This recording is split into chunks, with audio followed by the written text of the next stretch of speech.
Selamat pagi dan shalom. Kita berjumpa lagi lewat Renungan Harian Toaya, edisi Sabtu 4 Maret 2023. Sebelum kita membaca dan merenungkan firman Tuhan, mari kita berdoa. Tuhan Yesus yang baik, terima kasih atas penyertaan-Mu semalam hingga kami boleh tidur dengan nyenyak. Terima kasih ya Tuhan, untuk pagi yang indah yang telah Engkau sediakan bagi kami. Tuhan, pada hari ini, sebelum kami melakukan berbagai aktivitas, kami akan membaca dan merenungkan firman-Mu. Berikan hikmat kepada kami, sehingga kami mampu memahami firman-Mu dengan baik. Di dalam nama Yesus Kristus, itulah Tuhan dan Juru Selamat kami yang hidup. Amin.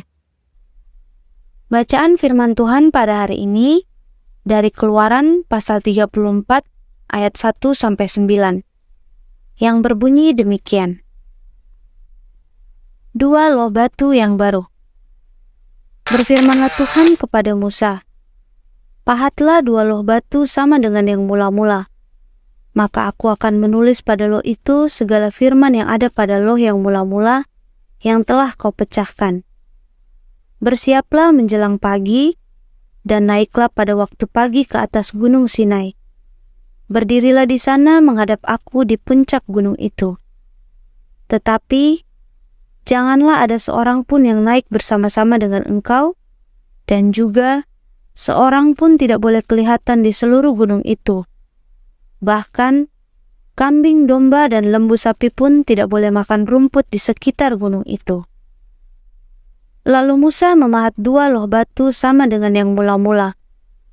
Bangunlah ia pagi-pagi dan naiklah ia ke atas gunung Sinai, seperti yang diperintahkan Tuhan kepadanya, dan membawa kedua loh batu itu di tangannya. Turunlah Tuhan dalam awan, lalu berdiri di sana dekat Musa, serta menyerukan nama Tuhan.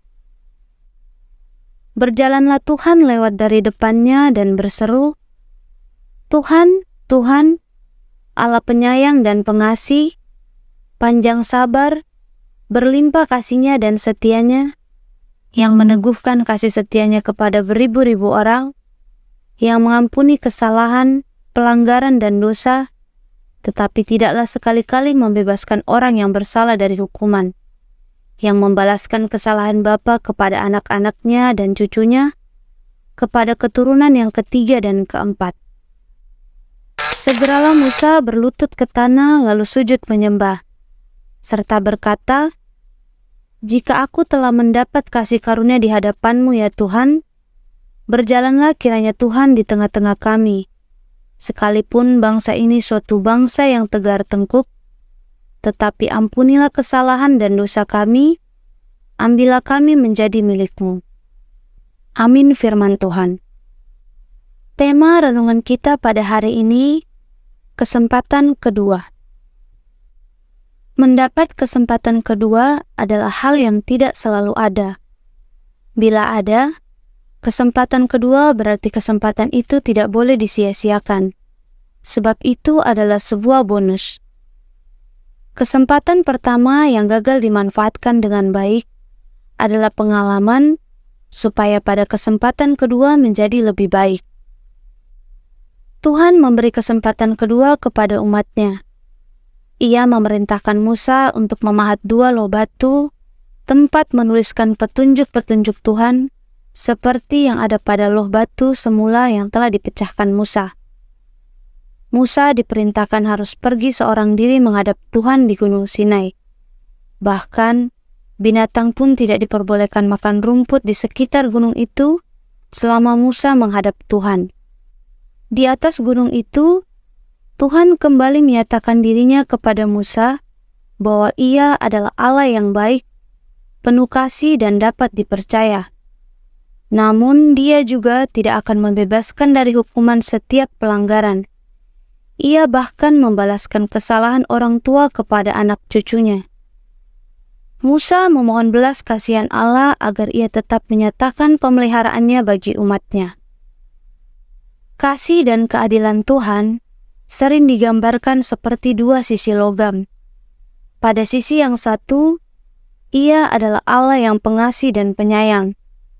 Namun pada sisi yang lain, Ia adalah Allah yang adil, yang sekali-kali tidak kompromi dengan dosa. Bila Allah memberikan kepada kita kesempatan lain, itu karena Allah sangat mengasihi kita. Jangan sia-siakan kesempatan itu. Orang yang tidak menghargai kesempatan yang Tuhan berikan akan mendapatkan ganjarannya. Dia Allah yang adil. Bila kita gagal dalam kesempatan sebelumnya, jadikanlah itu sebagai kesempatan bermakna untuk makin baik pada kesempatan berikutnya. Amin. Mari kita berdoa. Tuhan Yesus, kami bersyukur atas waktu yang begitu indah, kami boleh membaca dan merenungkan firman-Mu. Tuhan yang baik, penuh kasih dan penyayang, kami bersyukur atas setiap kesempatan yang Engkau berikan kepada kami. Lewat anugerah-Mu itu, ajar kami untuk terus memperbaiki diri agar berkenan kepadamu. Ya Tuhan, pada hari ini kami akan melakukan berbagai aktivitas, menjalankan tanggung jawab kami. Kami serahkan semuanya ke dalam tangan-Mu.